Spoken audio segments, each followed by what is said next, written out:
What's up, nerds? Welcome to another episode of Bros, Brews, and Game Reviews. I'm your host, JD.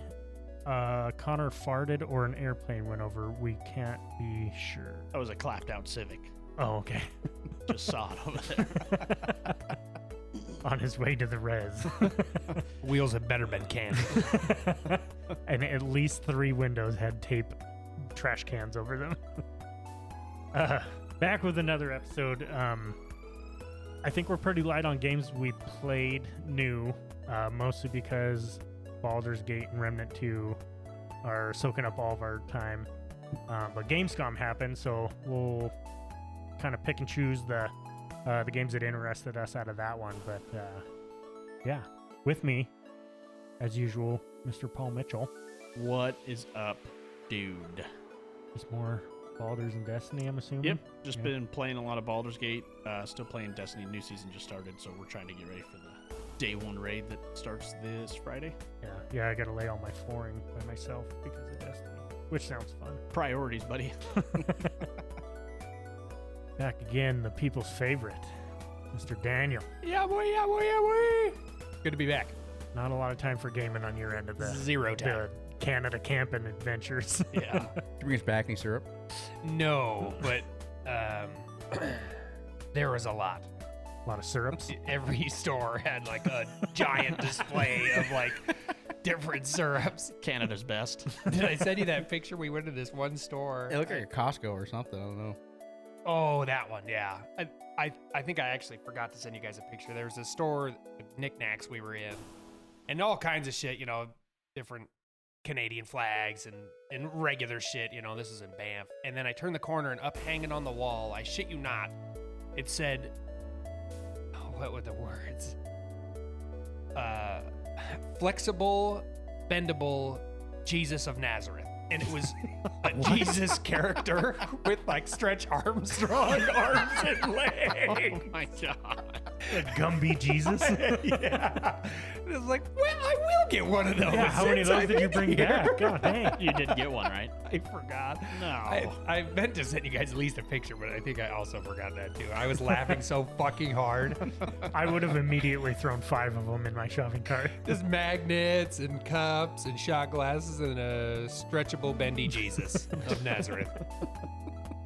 That's awesome. Jesus. And Connor's with us. Oh, yeah. No Magnum PI today. We'll No, just still wing rocking it. the mustache. Yeah. I can pull my shirt up if that helps. Yeah, it would. Yeah.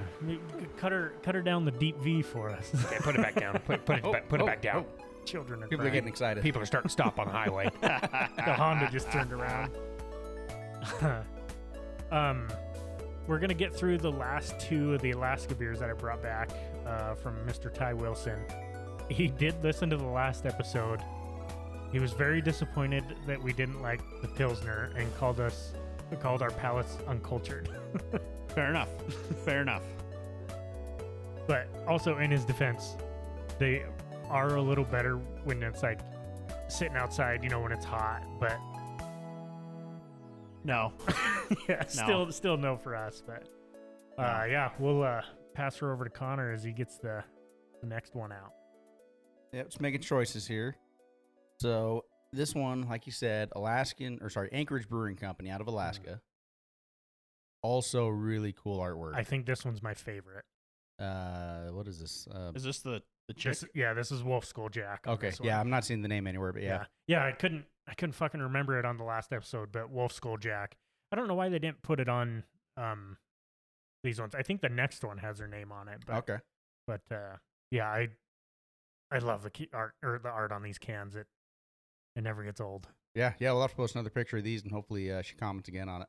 Yeah. Yeah, so this is Daniel's favorite kind of beer, IPA, at 6.4% by volume, as usual. 2 volumes. 2 volumes. Gross. Yep. I don't like the double squared. volume. I think I'm it's fine volume double squared. IPA. I don't Can you like guys volume. turn the volume down? Volume squared. All right, who's going to get a little crack with me? It's interesting. Women are not supposed to drink this if they're pregnant. It says on the Oh. can. Whoops. Just heads up. It's just a recommendation. That's just hair. It's like a on guide. Connor's It's like belly. a stop sign, right? It's a guideline. You Yeah, don't really have to. yep. Okay. All right, let's get a crack going in 3, 2, 1. That was really synchronized. I thought it was one. I was like, oh, nice, Paul. Way to fuck that up. But it was already open. All right. Get the Sam What hair percentage off of there. was this? 6. Volume. 6'4". Yeah, 6'4". 4. But that's a squared volume. But so by you gotta, double volumes. you gotta square root that, don't you? If it's a square volume. Dano, you weren't on the last one with the art on these cans, but I really want to know what you think of these, and then we'll show you the ones from the last ones that we did, because I know you're a big Fallout fan, and that's like really what those cans reminded me of. Yeah, this one already looks really sweet. I Yeah. haven't spent too much time looking at it, but I really like the black and white. Were the other ones colored, or are they also? So the massive face one was all colored. Hers kind of follow a lot of just like variations of a certain color. The last one was like just gold. Oh, okay. It was a gold Okay. lion, but That's it was really cool. still really fucking sweet. Yeah, this is another lion with Smells almost good. wearing like an alligator skull is like a helmet.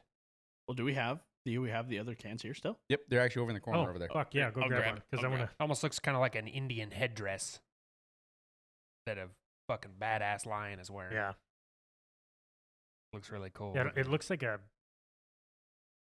coyote skull or something, maybe Yeah. on the top, or maybe a horse skull. I thought it was like an alligator because it's so long. Oh, okay. Yeah, I think But you're I don't right. know. It's easier once like you peel them off the can and you can kind of look at the whole thing, but yeah, and then it's got like a human skull on it also. Yeah, it's fucking cool. Those ones though, those ones were Yeah. fucking awesome. Yeah, these are very cool. So the post-apocalyptic one is by her husband, right? Yeah, Massive Face is his name on Boy, Instagram. they're both good artists. Yeah. Yeah, very cool. This one smells not bad. Yeah, I like Actually, the You don't smell. like IPAs, I do you? hate IPAs, but it smells pretty fruity. These both might be IPAs. No, one's a porter. Was it? Okay. Yep. And then there's that third one. Ooh. I don't hate it. Yeah. Oh, I don't. I'm I don't kinda hate it. surprised. I Man, don't think if you could have tried that last one, Yeah. oh, this gold one, nope, that one was the one none of us liked. That post-apocalyptic one. one.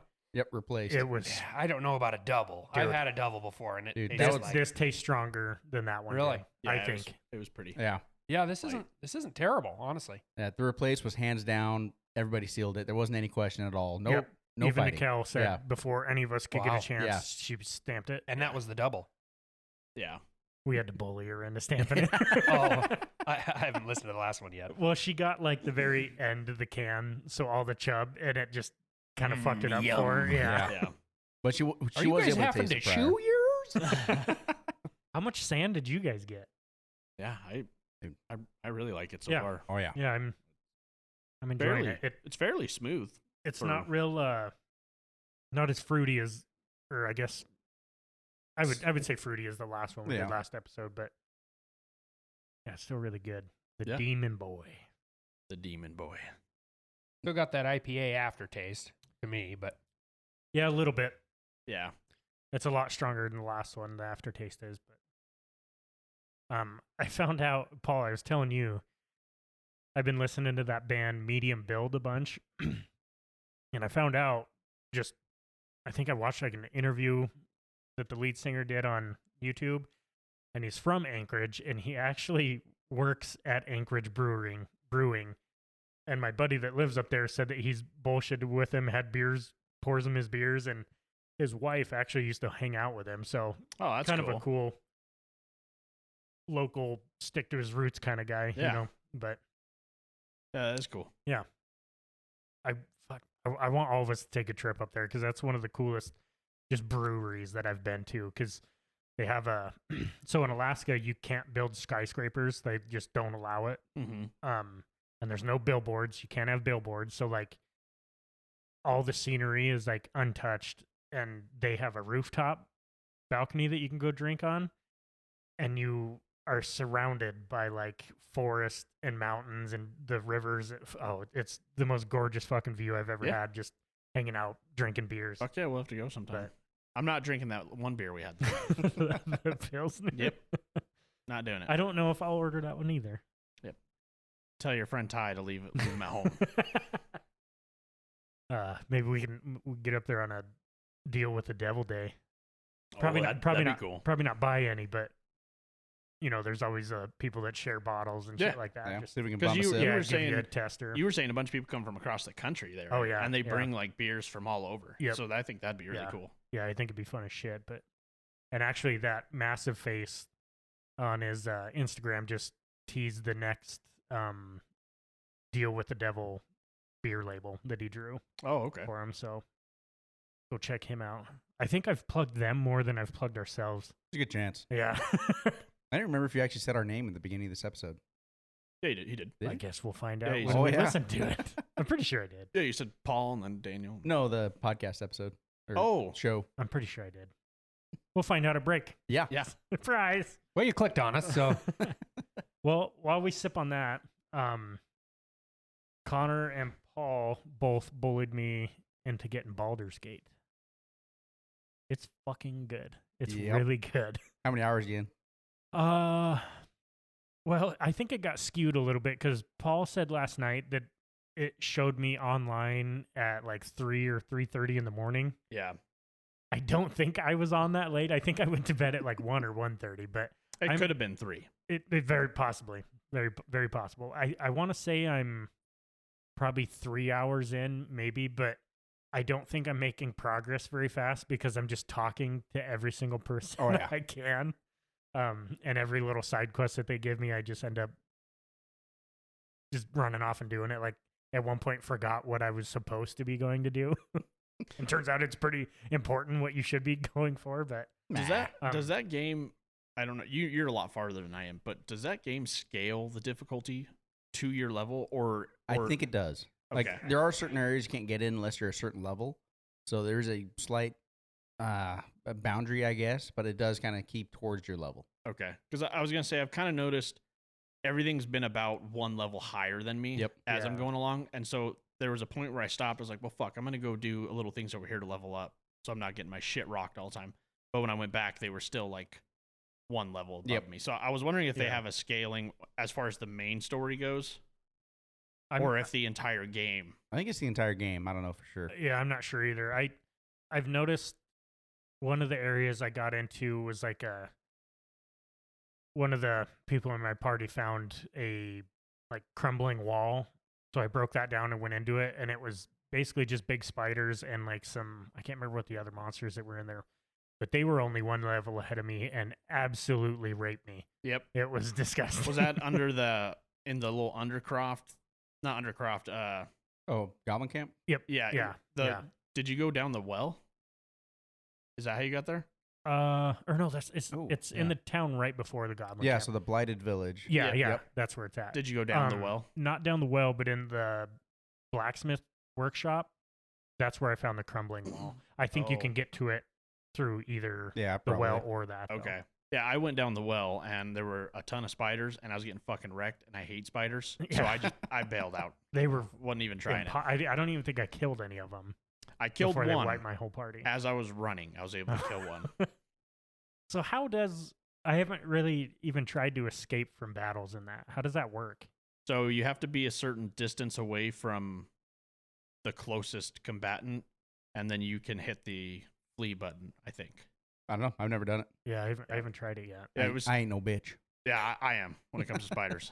Well, I was also getting absolutely housed. Like, none of my attacks were sticking. I kept getting disadvantage on everything because I kept getting sprayed with web. Yeah, And so I couldn't make anything fucking land. yeah. So, I don't know. I might try. I really don't want to go back down there though, because just to find out how getting away works. But Yeah. Fuck, we'll hop in with you. yeah, that's true. We'll have to try the multiplayer on that. And, I want to get that Right. mod you were talking about where Oh, we can yeah. have 8-player or a. oh yeah, Yeah, so 16 total, but only 8 players. right. Oh, yeah. 8 controlled. Yep. Having a party of 16, Jesus. that would be fun. That'd be It sounds cool. like the combat could take a long time. Yeah. Yeah, that's true. Well, I don't know. I guess it'd actually be pretty short because you're usually not running into a shitload of enemies, and Yeah. with 16 of you, you're gonna mop the floor fairly quick, I would imagine. Yeah, and if your initiative roll is the same as somebody else, you go at the same time. Oh, really? Yeah. Fuck, And- even without that mod? Yep. Oh, really? I haven't noticed that. And you can also turn off the turn-based mode. In combat? Yeah, so I found that out actually not last night, the night before. I was in that tower were those fucking turrets, Oh yeah. and I could not fucking kill those things. But somehow, I think I hit my space button or something. I was in combat, and I was still moving around freely. Huh. And they were still like engaging me, and I could engage them. Unless it's a weird combat thing with turrets. I don't know. That's weird. Because I know I had a couple like I don't know, bugs or whatever you want to call it, where like when it would switch me to whoever was next in the initiative, like my hot bar would disappear and everything would disappear and I couldn't do anything, and it was just I just had to reload the game.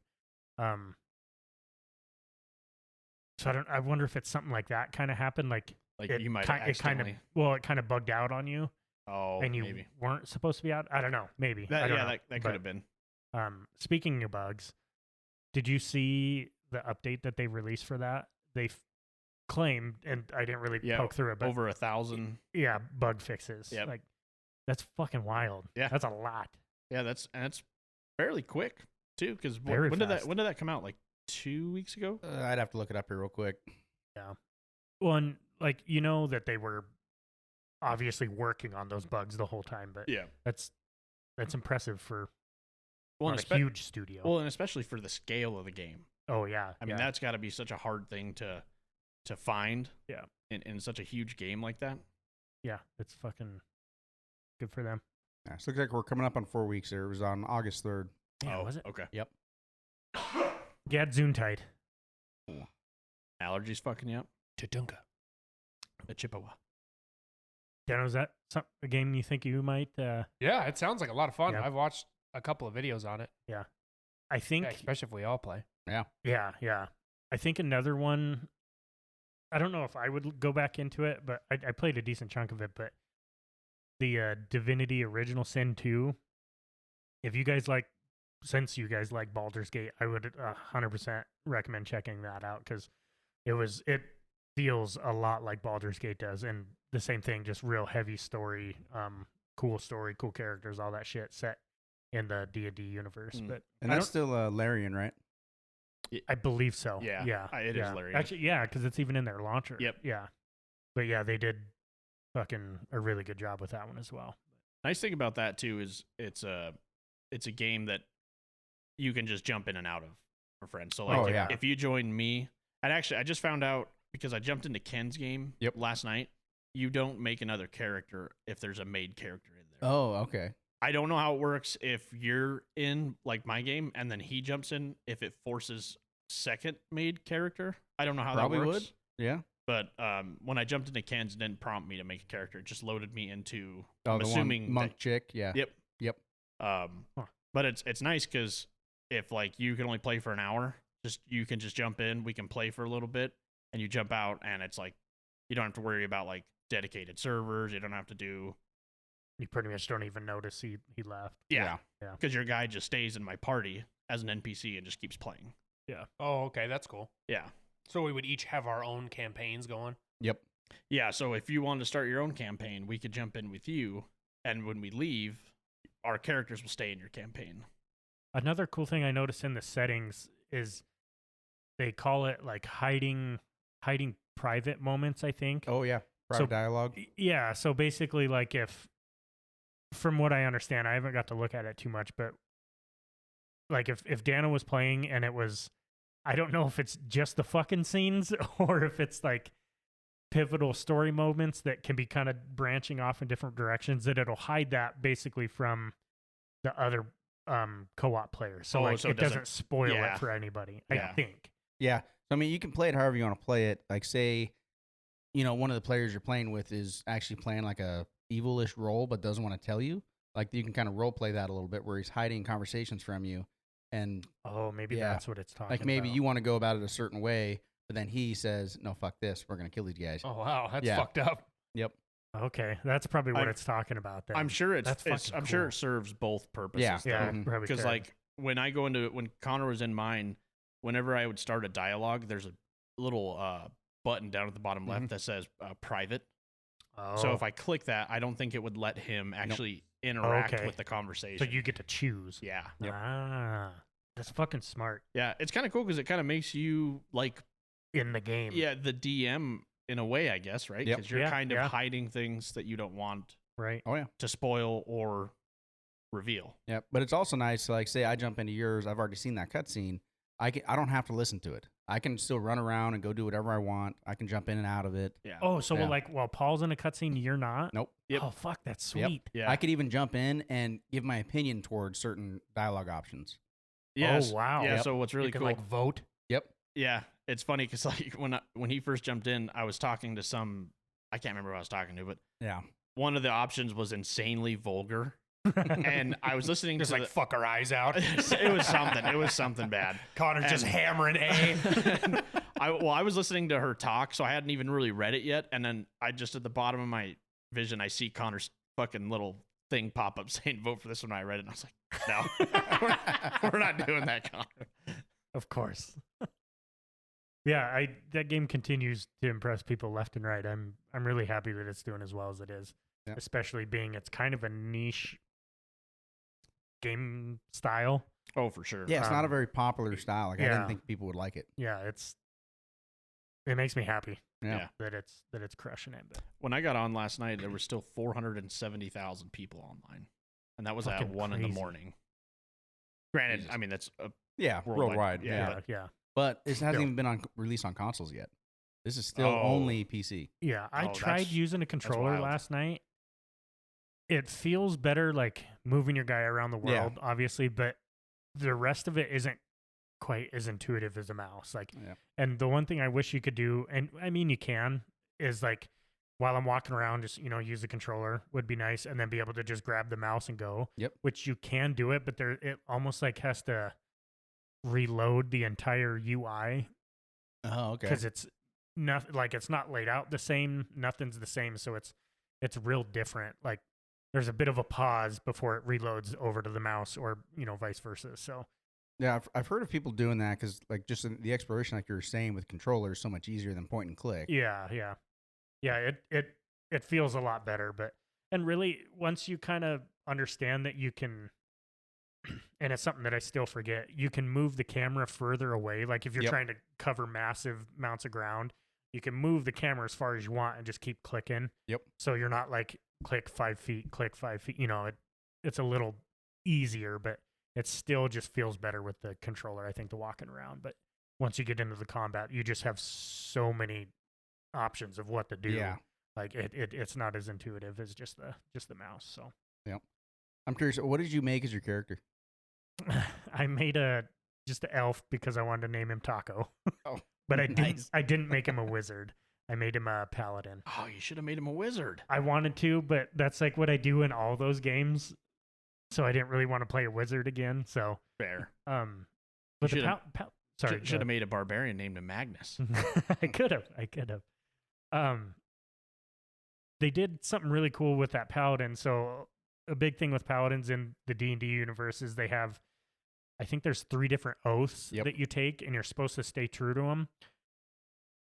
Well, just in the process of playing, I can't remember exactly what I did. I think I killed somebody that probably shouldn't have. Like And a after- kid. Yeah, probably. Yep. Yep. Fuck them. Younglings.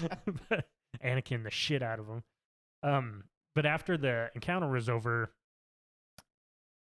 like real intimidating knight. He was like full gold armor. Have you seen this cutscene? I have. Yeah, it was fucking really cool. Like he basically was like came and told you that you broke your oath, and he's got something to talk to you about and all this shit. And afterwards, I was like, I felt bad. Yep. I was like, shit, man, you know, fucking make me feel like an asshole. And Kid that's how was you being get a little dick. Have You you weren't even there. have you had the devil No, intercept not you? yet. Have you? I have. What did you do? I just talked to him. I thought I Would- want to fight him next time. You I- fucked him, didn't you, Connor? I should. Yes. So I was so like, because he teleports you away, so you don't have your Yeah. teammates with you. I think you do actually. Oh, I didn't see him there, but I was like, I kind of want to kill this guy and see if I can, because I was thinking if I kill him wherever he teleported me to, I wonder if I get Yeah, you glued it. yeah. Huh. But yeah. What Really- did you like? If it's not too spoilery, what did you do to get him to show up? So he showed up for me in the goblin, in the depths of the goblin camp. not outside, but the Yeah. what do you call that? Like the I think he showed up in my it's actual like the- camp. I don't know. oh, okay. I think it's just once you Huh. reach a certain part of the story, he'll randomly show up. Oh, so Yeah. it's not something you do to provoke him to show I don't up? think so. yeah, Oh, because okay. he talks to you about trying to get that tadpole out of your head. Yeah. Okay. So I think it's tied to the main story. Yeah, that would make sense then. That's driving me nuts. I can't think of the catacombs. Is that what they call Yeah, them? yeah, I think. underneath the goblin camp. Yeah. Oh yeah. Yeah. Yeah. Really fucking good game. I'm curious for you to start it, Dano, and see what you think of it, because I know you've been always fucking itching to play D&D and stuff, and this 100% fills that gap. Yeah. Yeah, it Especially sounds like it. we say, if we can all play together. I think it'd be a good one. And it wears D&D very well in the game. Like Oh yeah. everything is a check. Like you'll just be walking and all of a sudden you'll get like a kind of like a noise or a notification. It's like a dice. It sounds like a dice roll. Oh yeah, maybe that's. And then above your character's Perception or head, something. Yep. it'll say perception check failed, and if all of your and characters, that's all that you get. yeah, so like it's It's like, cool. well, we're about to get fucked up, boys. So I think or it's because you're missing like a treasure. You walk right by like a okay, something that you could uncover. you're talking treasure. treasure, Okay. yeah. do not seek the treasure. Like a couple Pringrams. Yeah, I think you'd really like it. It's a lot of fun. That sounds fun. Yeah, I do too. Yeah. Actually, at work last night, we watched the D&D movie, and after playing Baldur's Gate, so much more in that movie jumps out at you. Really? Like they're talking about going to Baldur's Gate. They go to the Underdark. The little brain guys you see at the beginning of the game, they're in the movie. Mind flayers. Yeah. Yep. I didn't even Yeah. know there was a D&D movie. What? Yeah. I didn't know that. Honor Amongst Thieves. Yeah. Right? I think so. Who's It's pretty good. It was. Is it? It was a newer one. Yeah. It's on We Prime. Oh, I don't think you were on that episode when we talked about it, because I went and saw the Mario movie, and Ooh, Connor yeah. went and saw that, and we talked about them. But Oh, okay. I think you might have been down at your mom's. Oh, okay. But- Okay. I don't remember what I was gonna say. Anyway, yeah, go play Baldur's Gate, everybody. Yeah. I don't know if it's gonna be my game of the year though. I'm not gonna be at all shocked if it does win it, but I don't know if it's that high for me. But I think a lot of that is still I'm not as invested in the turn-based stuff. I think that's the only like hiccup I have with it. But Well, and you're also only 3 hours in. yeah, that's very true. So It's way too early for me to judge, but Yeah. I don't know. It didn't really take me by surprise, because having played Divinity, I knew it was going to be like a really solid game. But what surprised me was like all the hoopla around it and how, I don't know. I don't want to get into that again, but all the 'cause controversy. it's I just gotcha. irritating. But I got you. yeah, I'm curious to see how well it does for everybody else later. We ready? Do we want to judge her? I think we should. Do it. You want me to start? Yeah. I'm gonna give it the stamp. Stamping her. Yeah, I really Yeah. like it. I really like it. It's doesn't smash you in the face, but I can still taste the flavors. Yeah. Which I like. So I'm giving it a stamp. I think the aftertaste is the only thing that's a little off for me, but it is good. You pooped just now? It's Sam. He Oh, pooped. Sam pooped? Yep. I think he was displeased with your vote. Oh, fair enough, Sam. Piano? I'm gonna go last. You gonna go last? Ooh, okay. Connor? Yep. I'm gonna stamp her. You stamp her? Yep. Nice. It is right there what I want from an IPA. Yep. Like it tastes good, My man. smells good. It's right there in the 6 point, Air 6.5 fist me. ish range. Me and Connor are air fisting each other right now. It looks worse than you can imagine. Connor, why are your pants down? Oh, So whoops. much blood. Wrong kind of fisting. Why are you salivating? Wrong hole. Run, Sam! Look away. uh, Oh, that's good shit. well, if Dano's going last, the art, I'm quadruple stamping. I think this one's one of my favorites for the art on the cans. Pretty close with both the The Fallout, gold one. style ones that we had, but no, not the gold one. The The post-apocalyptic yeah, the one one? with Yeah. massive faces, shit. But for the beer, I also think I'm gonna stamp it. I know I said this last episode. I don't know when it flipped with me, if it was the Juice Force night in Salt Lake, but I think IPAs are like my favorite type of microbrews now. Yeah. I have a hard time finding ones that I don't like anymore. Where it used to be like the smell of them was gross to me. I hated the fucking taste, but I feel like any of them that I try anymore, they're like top of my list now. Well, and I feel like you loving IPAs, you'd almost be a little more critical of them. You know what I mean? Because like you know what you like in them, as opposed to I don't know if I'm that deep into them yet. okay, But you know what I mean? Like I haven't tried a lot of the. I don't know. I feel like most of the IPAs I've tried, it's either Juice Force or like the smaller local companies. Like I haven't done like a lot of the ones you see fucking everywhere. Sure. You know what I mean? But so I don't know. Maybe I am. We'll say I'm an IPA professional, just for the fuck it, shits and gigs. professional. All right, we got 3 stamps. We're rolling her over to the dick dealing Dano. Uh-oh. Yeah, boy. No, I'll start. It is by far the best IPA I've ever had. Like, for sure. It smells great. It doesn't taste terrible. I like it. I would buy them. I'd keep some in my fridge, which is a lot coming from me. Yeah. I've never Yeah. even attempted thinking that about IPAs. Well, I was like when you tried Juice Force. Yeah, I know you guys were like, oh, "This is the best beer ever had. I fucking love it." I tried. I was like, "This is fucking dog shit." I wouldn't feed my dog this beer. I will say I like this more than Juice Force. Also, I think. Oh my god! And it like I said, by far it is my favorite IPA I've ever had. But I just am not an IPA dude. So you're giving her the pass. I am gonna give it the pass. What? All Damn, you right, wouldn't even yeah. keep it in your fridge. I would keep it in my fridge. I'd buy it. I wouldn't drink it every day, but it's got a really good like a citrus flavor to it, which Yeah. is really carries me a long way through it. But that IPA aftertaste, I wish you could have been here for the last one because I don't. Yeah. I didn't get an aftertaste Really? whatsoever. Yeah. And it was that one was like 8.4, I think. It was a bigger Other one. one. Replaced. yeah, 8.4. Yeah. But yeah. So it's close, which is a lot Yeah. because I Almost- just can't do IPAs. So almost So like close. a pseudo stamp, but a pass. No, So you're saying a Stas? you're talking about a quick Stas. I've tried to lay off the Stases, trying to cut calories. No, but it's not a bad beer, and the art is insane. All 3 of these that I've seen are Yeah. wild. They are so cool. The That next artist does one one's hell of a job. just as cool. Oh Definitely my the coolest art I've seen on a beer. Yeah. For sure. Yeah, Yeah, for absolutely. sure. All 3 of these are. Yeah. I really like that apocalyptic one. that you guys I'll had have to send you a last time. picture of the other one that we have as well. So yeah, have to be a pass for me, and, Well, shit. and only because it's an IPA. And maybe Just the someday I'll get aftertaste, older then. Wiser. and stop drinking Busch Light. But today is not that day, gentlemen. I got some for vodka crayons over there if you want to mix it up a little I bit. do like it. Well, shoot, 3 out of 4 for the Demon Boy. So close. But I think we're all stamping the art.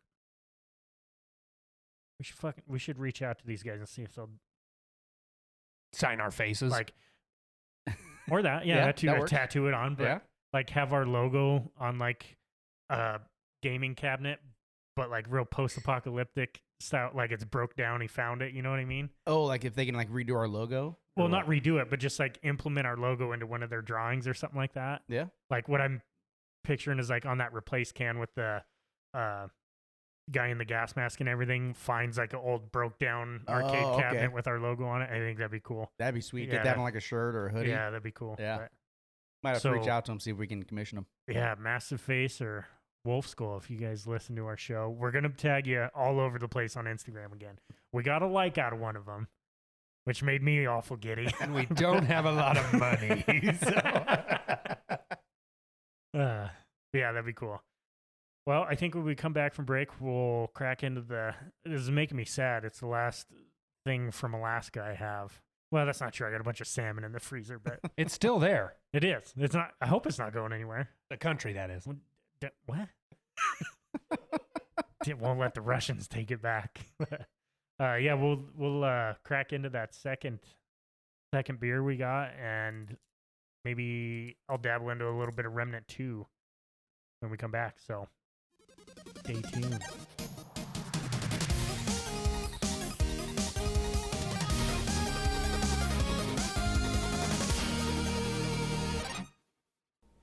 Welcome back, everybody. Well, I'm hoping this next beer goes a little smoother.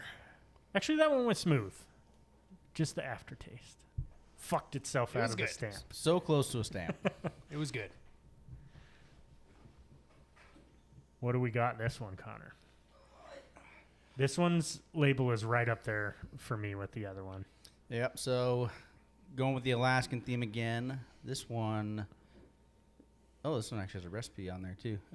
Art by Wolf Skull Jack. So yeah. Comfort. Is Very the name of cool. the beer. Yeah. A porter at 6% by volume. Recipe by Matthew Weinstein and James Scott, whoever they are. We'll have to look them up. This one I have not tried. I don't think I tried that last one either, but I tried quite a few of their IPAs while we were there, but I didn't try any. I don't think I tried a single thing other than IPAs and a cream ale and a smoked something. I don't remember what that Smoked was. salmon? But sure. Yeah. That was fucking delicious. But Yeah, yeah. fucking cool art. This one, looking at these four, might be my favorite. Yeah, I like the color of that one Yeah. with that kind of grayish blue. Yeah, almost a It's teal. fucking sweet. Yeah, yeah. He has big old kind of dark wolf head Yeah. hiding in a forest. It's like a lady Yeah. crying or something like that on it. Yeah, I love their art, man. Go check out their Instagrams. They're Very cool. so fucking talented, but it's fucking cracker. Oh yeah. You got it, Daniel? Yeah, I'll hit it with a quick crack. I like a Okay. countdown in Oh. reverse if you can manage that. Oh, 3, 2, 1. You early? They're good. Oh yeah, it's good. It's good. It's good. Came a little early there, huh, Connor? A little premature. Premature. That's a good porter color there, Oh, yeah. boys. Fucking doggy rights. Caramely. That's dark. Shit, I'm gonna fucking blot out the sun. Oh yeah, dark. Only 6% though. Smells really good. Oh, that smells really fucking good. Oh. First impressions, Daniel. It sounded Yeah. good. It sounded like you just yeah. aged 40 years and tried to get off the couch. Oh, well, son. Can you see anything through it? No, I can't even see light through it. Can't see fucking shit out of this thing. Stamp. Oh, whoops. Already. Oh, That is excellent. daddy like. Wow. Good porter. Yeah, that's really good. That is I don't even really know if good. Like we. just a little caramel. Yeah. I don't even Oaky. know if we need to go into Yeah. talking about other things. I'm ready to grade this. Yeah. Right now. Stamp it. Show's over. Thanks. We can't go any higher than that. So this is our last episode. Yeah, that is so good. Very That's good. super Very good. smooth. Oh, yeah. Nice oaky kind of aftertaste. It almost has like a little bit of, you know, like when you drink a Coke, like a fresh Coke out of a fountain. You know, that like burn from the carbonation. Nope. Okay. Never mind. You might need to go get checked out. Yeah. Yeah. Is your mouth fucked up? What's that on? Actually, pop that do you sucker not open. actually, do you not actually know what Pop I'm that talking about? some bitch open. By okay, looks all right from here. What's that on? I think it's Have you on, been to an orthodontics? on Billy Madison. When he's like, at no point in any of the incoherent rambling did you complete a full sentence. In fact, we are all dumber for having listening to that. I award you no points, and may God have mercy on your soul.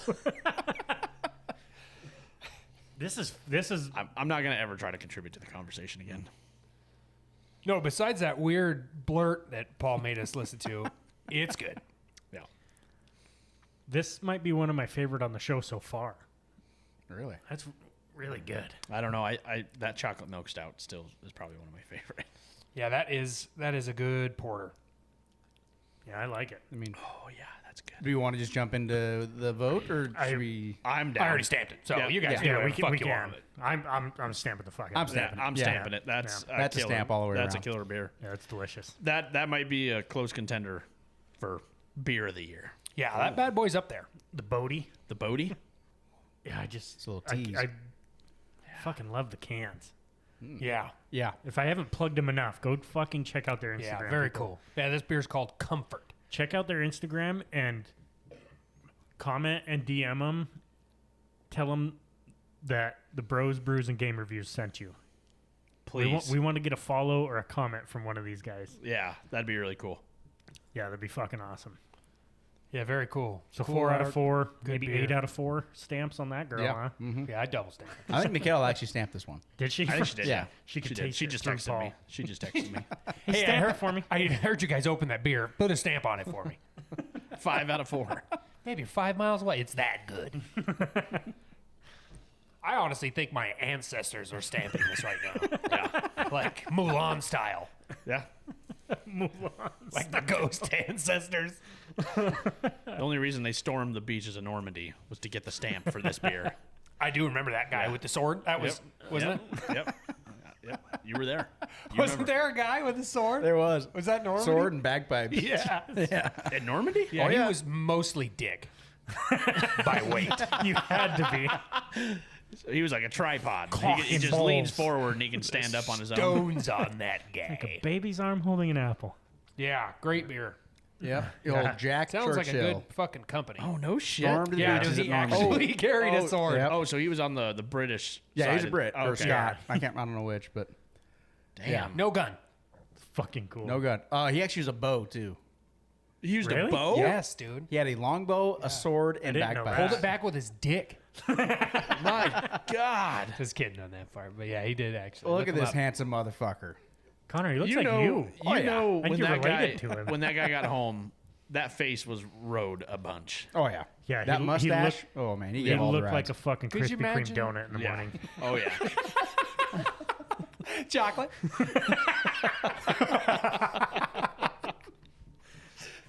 So this is a show about video games. At least it was. Oh, That's there he a is with his man's bow. man right there. Yeah, could you Yeah. imagine being on the other side of the battlefield? So you're shooting your fucking and you get bowed. Fucking arrow hits you. Arrow hits you in the And knee. over the hillside comes And this you look and there's a charging guy old guy. playing bagpipes just fucking flipping you off. Somehow like swinging his sword like it's a revolver. Gives you a wink and then starts charging at you. Oh, fuck. So anyway, that's what Jack would drink. This Oh, yeah. porter. Yeah, that's good shit. I don't always invade the beaches of Normandy, but when I do, I do with a bow, a sword, and bagpipes. And a comfort in my hand. So when do you guys want to go to Alaska now? No. Tomorrow? Meow. All right. Meowford. We can just live in my camper. We don't even need jobs. That's a hell of a road trip. It's pretty. Yeah. Drive Half Dan- of it's Canada. Drive Daniel through Yeah. his home state. Country. Canada's pretty too. Oh, Yeah, it you is. could show us all the maple syrup places. Trees. Yeah, I know each one of them. He's got a tap. You just Yeah. fucking plunge it in and crack her Exactly, yeah. open. And if you look over here, more trees. More trees. All right. Well, I think the only other game any of us played, I played some more Remnant 2. I don't have a lot to add on top of it from what we said last episode, so we're not making the same fucking show 2 weeks in a row. But I think I've beaten like 4 bosses, which normally in a Dark Souls-like game would sound like a lot of progress. But all of that is only in one of the like 5 worlds. Like I haven't even beaten the main boss of that world, but they've all been like vastly different fights. Like nothing feels the same about each one. I can't say enough good shit about that game. It's really fucking good. Everything feels so tight. I don't think I've ran into a single bug, frame drop or anything on it. It's really fucking good. I'll get it so we can play co-op. Yeah. I need to. I'll mention this after you're done talking about Remnant. This year's just so fucking good for games. Like, and I don't even feel like we've kicked off like the most of it. Like if you look at October, holy shit. There's like, I want to say I have like 10 games on my Steam wish list that are all coming out in October. Like what? Like Liza P is one of the big ones. I'm trying to fucking pull up my Steam right now so I can look at it, but actually I guess here, let me pull up the little Is that the one that's based off the game Pinocchio. Oh shit! Never Yeah, mind. I was it's- thinking of something completely different. It's like the Dark Soul, or no, that might be September. Now that I think about it. Let's have a look. See. So what? So going through October, there's the new Assassin's Creed, Forza Motorsport, not really for us, but Lords of the Fallen. Where's the other one I was just looking at? Oh, Spider-Man 2. The new Super Mario Bros. City Skylines 2 for Dano. The big, Jacked about that one. yeah, the big Metal Gear Solid collection of like the first, I can't remember how many it is, first 3 or 4 games I think is coming out. They remastering or what? I think mostly just kind of updating, but sticking true to like the old look and feel of the games. That Lord of the Rings: Return to Moria. Ooh, That I'm excited comes for out that in- one. Yeah, that Yep. comes out in October. That's the survival crafting one, Yep. right? Yeah. Where you're the Yep. dwarf in Yep. the mountain. Valheim, but Lord of the Rings, basically. Right. Yeah. The new Alone in the Dark comes out. The new Alan Wake 2 comes out. This is all September. That's October. That's This is- only wow. October. Jeez. Like, there's a lot. And September is, I mean, just as crazy for shit that I like anyway. We've already had Baldur's Gate. Starfield comes out September. What else was there? There was a couple more. I think Starfield. Man, I'm going to wait on it. I might wait, but I am excited for it. Oh, I am too. I absolutely am. Not only because it's Bethesda, but it's their first new IP in like A long time. 15 years Yeah, probably. a long time. It's been a while. But I think between Baldur's, Remnant, and just the massive back catalog that I want to try to get through, I don't have time to take on a fucking huge game like that. So So I think that's another reason I'm going to wait on Starfield, because I want to do at least one complete playthrough on Baldur's Gate. yeah, And I just told you this in the car, but last week when they had that Bethesda sale. oh Or yeah, no, yeah. I don't think it was a Bethesda sale. I can't remember. I think it was a id Software, which is part of Bethesda. Yeah. but yeah. But I bought a package deal. I got Prey, Dishonored 1 and 2 for $15. Yeah. And I'd never played any of them. So, and I You never played Dishonored either? Nope, I've Oh. never. I played it when it was free for a weekend on Xbox a long time ago. Yeah. It doesn't hold up well. You don't think so? Really? I don't think so. I haven't played it for a while, but Katrina's husband Yeah. played the fuck out of it. Ken Just, swears by that game. Yeah? He says it is the best game that's ever been made. and that was like just earlier this year, right? Oh, actually, I might be thinking of Thief. I think you're thinking of you're Thief. thinking Yeah, of Thief. okay. 'Cause Yeah. I've heard There's a very similar look to them, I think. Yeah, it's a lot of that stealth assassination gameplay. I've heard a lot of people praise not only Prey but the Dishonored series. Yeah. The old Prey that was on the 360, I played the shit out of. They did a lot of cool shit at the time for when that came out. Yeah. I think it was a launch 360 game if I remember was, right. yep. Yeah. But yeah, that new one was a lot of fun as well. But yeah, there's just so many fucking games coming out. So I don't want to dive too much into Remnant 2. Like I said, if you at all think it looks cool, it'll be better than what you can see watching people play. It just feels so fucking tight. And it's $40, right? I think so. Unless you get like the collector's edition, it only comes with like the soundtrack and an art book and shit like that. But Can you look up what Remnant 2 is? I want to say it's $40, $39.99.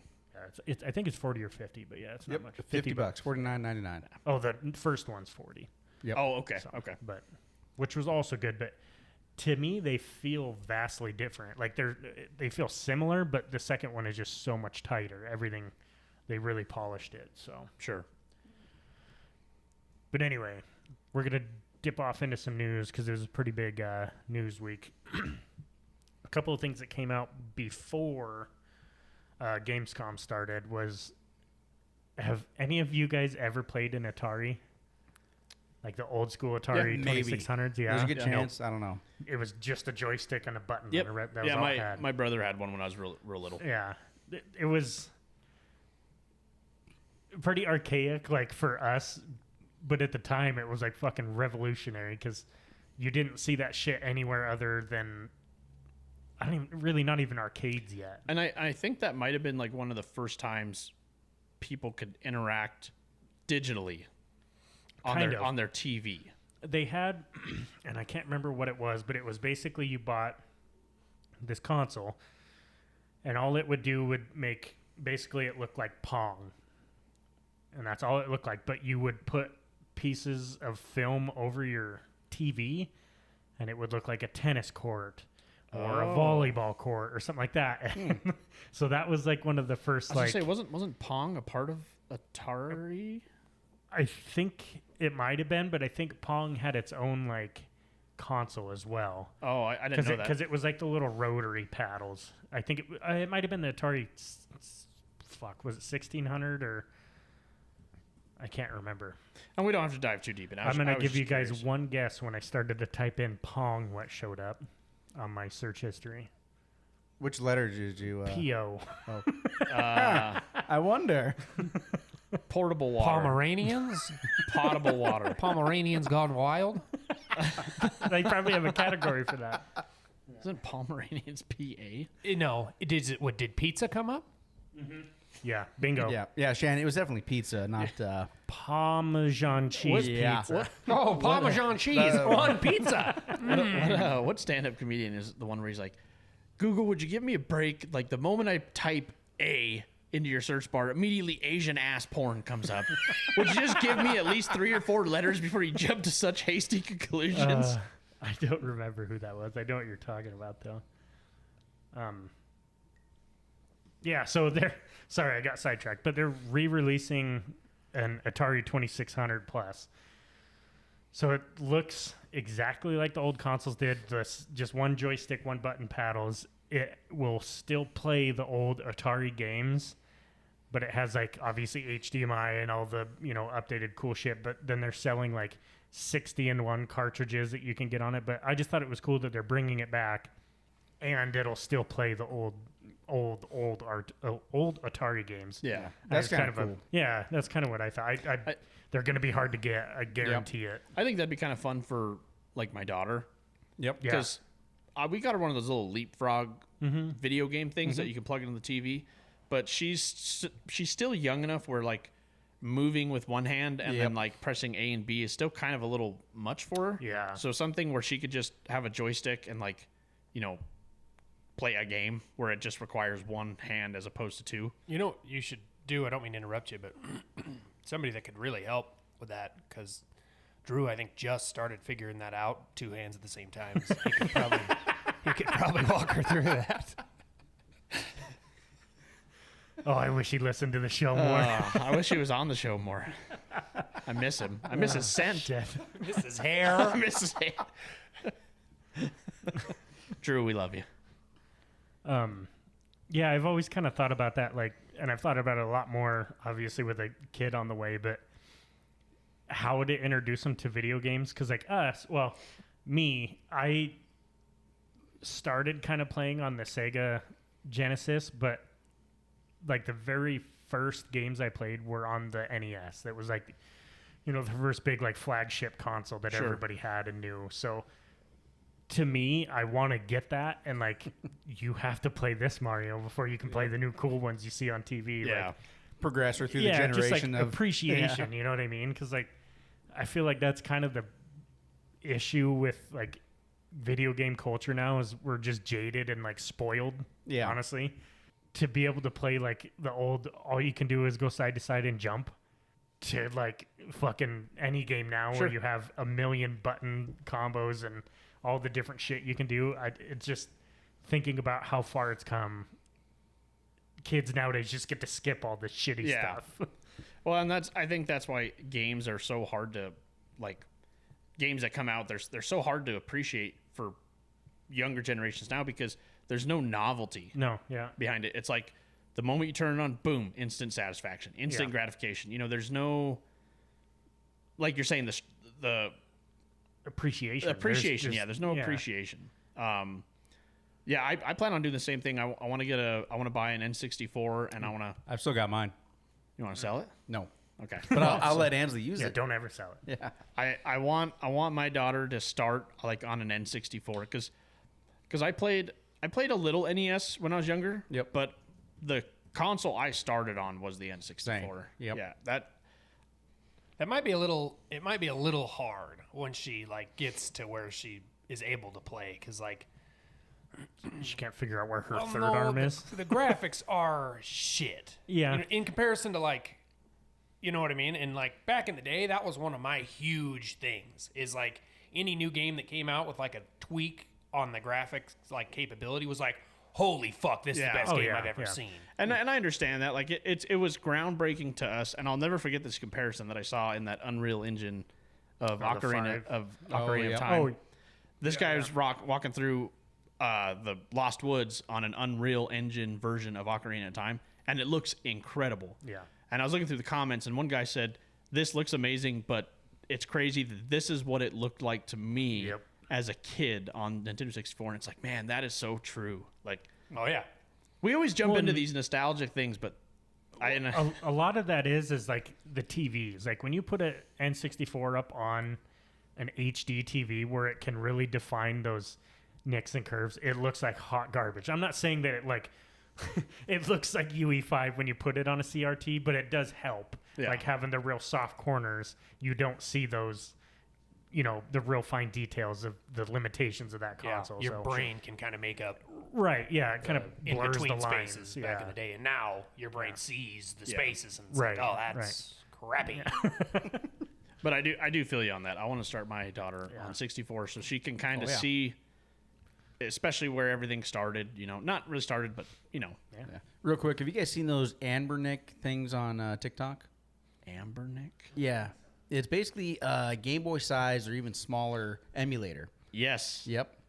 I have, and it has like It has thousands of games from multiple generations. Yeah, N64, PlayStation. So the one thing I'd look out on those, because I was looking up reviews on them.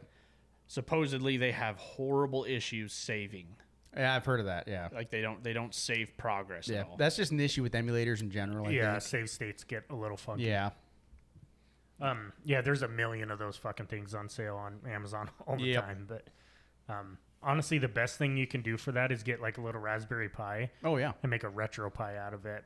It's super fucking intuitive the way it works. Yeah, we drunk the shit out of that beer. Yeah, I kind of feel bad. I kept pouring it. I was like, fuck, do these guys want more? Nope, we drunk them all. But yeah, if we want to restamp that one, another 4 out of 4. Yeah, I'll give it a stamp. Stamp. That's a hard stamp. So yeah, get your daughter a new Atari coming out. I don't know if they posted a date for it, but I think it'd be kind of fun, I think it'd be a blast. But especially for a kid. Oh yeah. Gets their motor skills, motor functions, motorboat skills. Yeah. Ooh. What? Oh, goodness, that got dark. Call CPS on me right Let now. me in. The next bit of news: everybody here has played Mario. Who's that? Exactly. Everybody knows the voice. The guy that I got to meet at FanX, I got his signature. I posted the amiibo on Instagram the other day.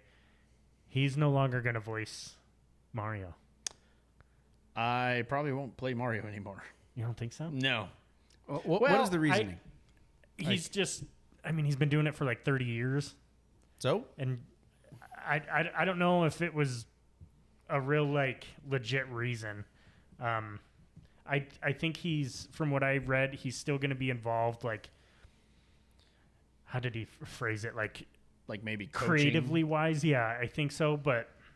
Because that's kind of a unique... That's like, when you think of Mario, I mean, if you've played any sort of Mario game, you know his voice. Yeah, you can hear it. Yeah. Like, no matter how long it's been since you played the last one, you can hear that. Yeah. Woohoo! Yep.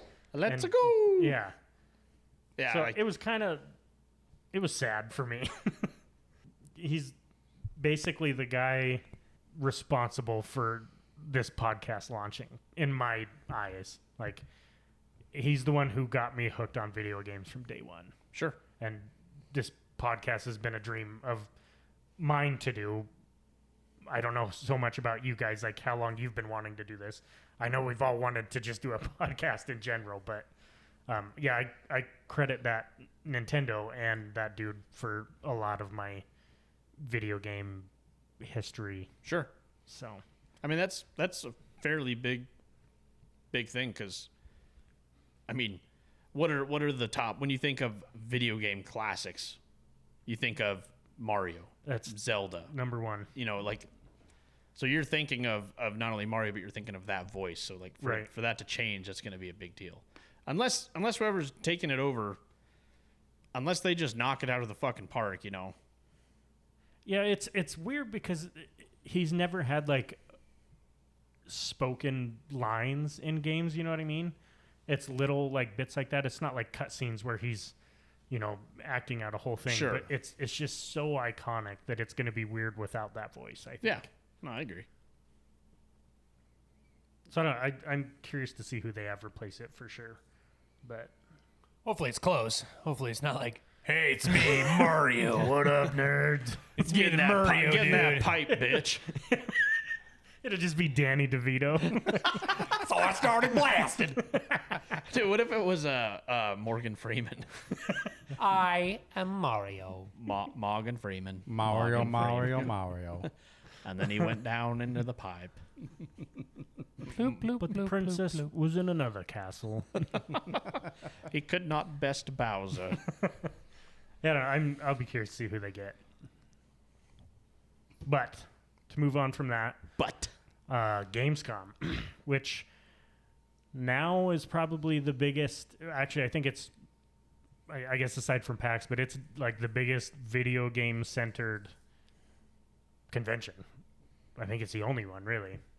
I think PAX has kind of morphed into like a lot of Yeah, consumer electronics, yeah, basically. comics, stuff Yep. like that, which I'm sure that might be at Gamescom, but this, like the whole show is based around video games over in Germany. But we have a list of games that they showed off. I don't know if you guys got a chance to watch them. I think most of you guys were working. Daniel, you were in Canada, so I know you didn't, but we got a video pulled up of the first one, that Black Myth Wukong. It was showed like...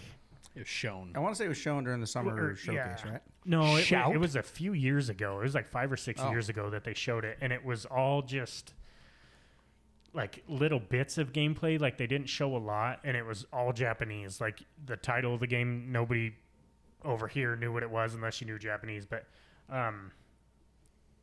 it's supposed to be kind of a Dark Souls like game. But you play as like a little, I would call him like a monkey man. Yeah, so I know that is like a big Chinese myth. Like Yeah. the Monkey King. I can't even remember Yep. his actual name. I but couldn't tell you, but yeah, it's really heavy into that. I guess that's Chinese, like the mythology, Chinese mythology. Yeah. Can What I- was it Jackie Chan did? Can I interject something? You know who that guy looks like? That looks like the kid off of Jumanji. I thought the same exact thing. Sorry. Keep That's- going. Yeah. Keep going. I wonder if he's got a little tail. Post monkey change. Yeah. I don't know. I just watching it, like I just really like the setting that it's in, like that old school Japanese, and the big, like, they have like at one point he's fighting a like a giant leopard man. I don't know how to describe him other than that, but Well, and all the encounters, like the boss encounters or enemies, they're all of them are based off Chinese I think so. Yeah, I believe so. like mythology, like you Yeah. were saying. yeah. I mean, it says it's well, like this guy. The way it opened up is a headless guy playing like a little homemade 4-string guitar thing. I Mandolin. don't- yeah. It's whatever Chinese mandolin. I don't know. Yeah, I don't remember what It's they call probably it. an actual thing. Zetar. Yeah. But It does look good. it does. It looks really good. And I think it's just kind of one of those eras that hasn't been done in video games for a while. Yeah. Like there was like the Jade Empire games. I don't know if you guys remember those. I remember it, yeah. Yeah. Well, then, wasn't Dynasty Warriors kind of in Yeah. in Yeah, a that little bit. realm? Yeah. Yeah. But it wasn't as Wasn't as It's- mythical. Yeah, it wasn't in the mythology Yeah. of the games or of the time like this one is. Yeah, just reading it. It's based on The Journey to the West, which is one of 4 great classical novels in Chinese literature. Oh, okay. Yeah. Okay. Well, shit. They should have a good story to base. Oh, off yeah. of Yeah. then. I mean, I know there's been movies made off this story. Yeah. Yeah. Well, Yeah, I'm pretty excited for that one. I've had it on my I have a list on my phone of just when I watch different shows like this, I type in a game that interests me. And I've had it in there forever, and it wasn't until Gamescom that they showed showed this next little chunk of it. So, Well, and that's right up your alley, anyways. That looks almost kind of Monster Hunter Souls yeah. like. Yeah, kind of Sekiro, Ghost of Tsushima. Yeah, yeah, Yep. yep. like the combat style. Anyways, it looks very, very up your alley. Yeah. Well, I mean, like they're showing a lot of the boss fights, and it is a lot of like judging their attacks and Sure. dodging in a certain way, or parrying in a certain way. It just has a release date for next year. We'll see. I'm pretty excited about that. The next one that they showed we've all kind of showed interest in is Payday 3. Yeah. They showed a huge chunk of like gameplay on it, and I'll be honest, it made me a lot less excited for it. Really? It was a lot of like the like sprinting at guys, sliding shotgun, Oh. and it like the second I saw the combat was like super fast, and I was just like, oh man, like that's not why I enjoyed the second That's one. unfortunate because when they first previewed it, it looked incredible. Like, Yeah, it was more of like the planning the heist and the little intricacies of bank robbing that was interesting to me. That's why I like the second one so much. And when they showed this, like we're watching right now, it starts off a lot like that. Like he's holding a hostage, but when it gets into it, and I don't know, maybe there'll be more to be explained about it, but yeah, well, so the unfortunate thing is I think a lot of game developers in the FPS area, I think a lot of them are trying to kind of cater to that Warzone community Yeah. because if they can make it just a little bit like Warzone, but not Warzone, right. they can entice people. So I think, unfortunately, you're going to see a lot of that. But from what I'm watching, so yeah, there's that slide Yeah. shot. But that didn't look too, I don't know, that didn't look too sweaty, I guess is.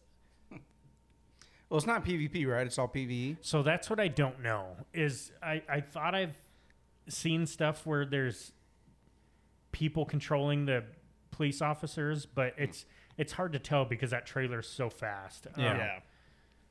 It's coming out soon, September. Jesus, September. Yeah, I think 21st. Yeah. So, I mean, we'll find out shortly. Does it show a price on that, Connor? Yeah, $40. Oh, that's not So, bad. Yeah. no, it's really not.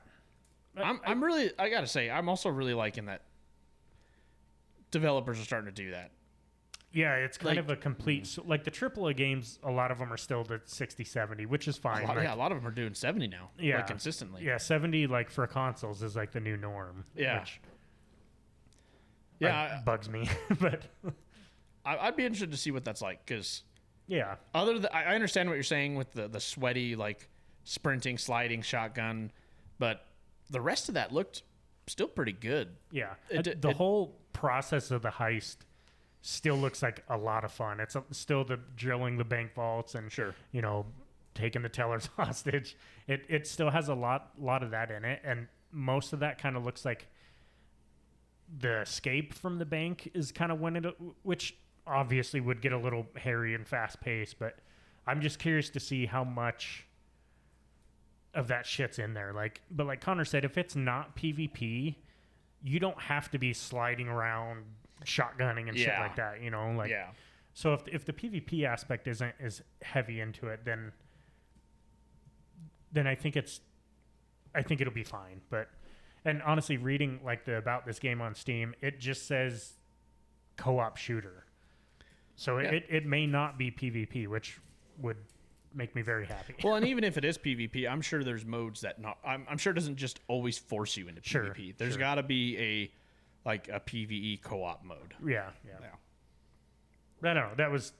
I mostly made a note of that one because seeing all that kind of brought me down a little bit on it. But after that, they showed a huge mission of the new Modern Warfare 3. None of us really care about it, but the one thing that it piqued my interest. It didn't make me excited about it, but I know all you guys really fucking love the zombies. This new one's going to have zombies, but it'll be open world. Oh shit! So I did not see it. Open world and multiple parties, right? I think Or- so. Yeah. To do you me, mean? it was like Call of Duty DayZ. What do you mean by parties. Like other players in the zombies world. Yeah, like other Oh, teams. no shit. Other teams, yeah. And I do Not- want to detract something from you. I've always liked the Modern Warfare campaigns. Yeah, I'm just saying like the Call of Duty games anymore aren't something that we get excited Yeah, for. Is sure, what I meant. sure. Yeah. Like even the last, or I don't know if I played Modern Warfare 2's campaign, but even having not played that campaign, all of their campaigns have been really solid, like For sure. show pieces. For sure. But we're running out of time. Connor and Daniel got to get going. When we come back, it'll be just Paul and I. We'll wrap up the last couple Gamescom games that were showed, and we'll send you guys off. Stay tuned.